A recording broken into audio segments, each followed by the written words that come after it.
Meu nome é Geraldo Wilson Fernandes, eu sou professor titular de Ecologia da Universidade Federal de Minas Gerais.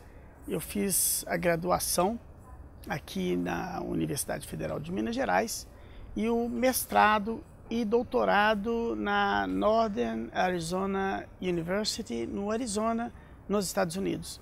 E recentemente um pós-doutorado na Stanford University, lá na Califórnia. O meu contato com a natureza foi o grande desencadeador dessa paixão, então, pela ecologia, pela biologia. Eu me recordo muito bem de uma foto quando eu tinha cerca de 4 anos segurando uma margarida, tampando completamente minha cara, quando eu tinha, como eu disse, 4 anos de idade, e eu só lembrei dessa foto recentemente. Mas a minha paixão pela ciência começou, na verdade, quando eu assistia os filmes do Jacques Cousteau. Era uma série que passava então na televisão e eu ficava apaixonado em ver aquelas explorações, né, nos oceanos e também em terra. E mais tarde um pouco daquelas outras explorações do universo, né, dos planetas diferentes. Então isso me atraiu muito para essa área, né, para ser então um cientista. Eu queria ser cientista, eu acho que eu nasci com esse objetivo. Não foi uma coisa muito difícil, na verdade. Bastou, lógico, muito empenho. Como eu nasci de uma família muito pobre, essa situação econômica era difícil, né? E então eu acabei entrando aqui na UFMG para fazer biologia, mas eu havia passado em medicina e engenharia elétrica. Meus pais ficaram logicamente furiosos, né? Porque eu ia trabalhar com biologia, que não era uma coisa tão interessante naquele momento.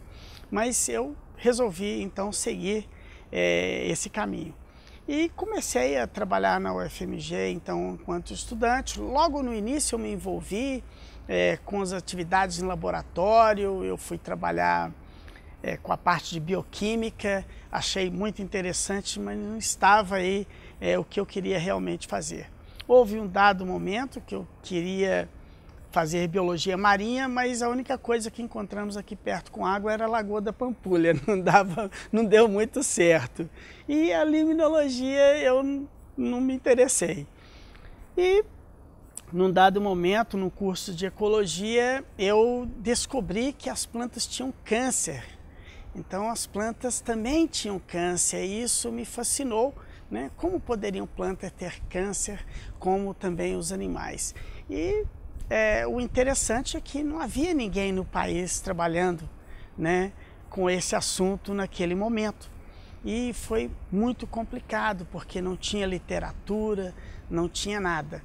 Então eu decidi enviar cartas a todas as pessoas do mundo que trabalhavam com isso e ao longo daqueles anos eu ia recebendo a bibliografia necessária, trabalhos publicados, muitas coisas em russo, em chinês, em japonês, e eu consegui através de um dicionário traduzir tudo. Eu traduzia tudo palavra por palavra e fui aí aprendendo com isso, né? Traduzindo, lendo vagarosamente, né? Ao contrário de hoje que você aperta então um botão e em alguns segundos você já tem a sua referência bibliográfica.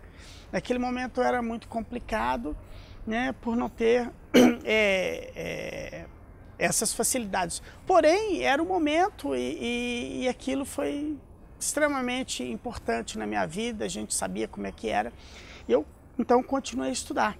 Num dado momento, o CNPq, a Rede Globo e a Copersucar abriram um concurso de jovem cientista. E era sobre agroecologia, sobre agricultura, perdão, naquele momento. E eu achei que valeria a pena tentar, porque esses tumores, quando eles ocorrem em plantas de interesse econômico, apresentam um grande impacto nas suas plantas. Então eu achei que haveria aí, então, um elo. E escrevi uma carta explicando por que aquilo estaria relacionado à agricultura e ressaltando também que não havia nenhuma pessoa na América do Sul trabalhando com aquilo. E, por minha sorte, eu ganhei o Jovem Cientista, daquele ano de 1983. Fui a Brasília, pela primeira vez andei de avião e recebi das mãos, então, do presidente o prêmio. E logo a seguir, eu também fui agraciado com uma bolsa de mestrado, que eu poderia escolher, então, um lugar do mundo para ir fazer o meu mestrado. Eu, apliquei para vários lugares, todos ficaram extremamente interessados que eu fosse. Mas um me interessava muito, que era uma pessoa que ligava estudos da evolução com outros assuntos relacionados a insetos e plantas. E aquele pesquisador, que era naquele momento o pesquisador mais importante do mundo na parte de interações entre animais e plantas, eu também, esses tumores que eu trabalho são induzidos por insetos, né? Me convidou a ir a um evento na Alemanha apresentar. Eu tentei de todas as formas conseguir o recurso, porque eu já havia até sido convidado para dar uma palestra, muito embora eu não soubesse nenhuma palavra de inglês. Então, com o apoio naquele momento do pessoal da Rede Globo de Minas, eu fui até o local e falei, olha, e expliquei, olha, eu fui convidado para apresentar uma coisa inédita no evento na Alemanha, mas eu não tenho passagem, não tenho diário, não tenho como me sustentar. E a coisa mais interessante é que essa pessoa ficou sensibilizada e 20 minutos depois me disse para retornar na próxima semana para buscar a passagem. E eu fui, então, na minha longa jornada para a Alemanha sem saber nem alemão, inglês ou espanhol. E aí eu encontrei um grupo de pessoas maravilhosas e como eu havia decorado, memorizado toda a palestra, eu consegui falar. Lógico que no inglês é longe de ser perfeito, mas eu dei o recado e 10 dias depois eu recebi uma carta da Universidade dos Estados Unidos me dispensando do teste do TOEFL, dizendo que eu dei uma palestra magnífica para um público internacional e que era desnecessário fazer um exame. Então, e aí começou, então, eu entrei para essa universidade e começou uma outra fase da minha vida.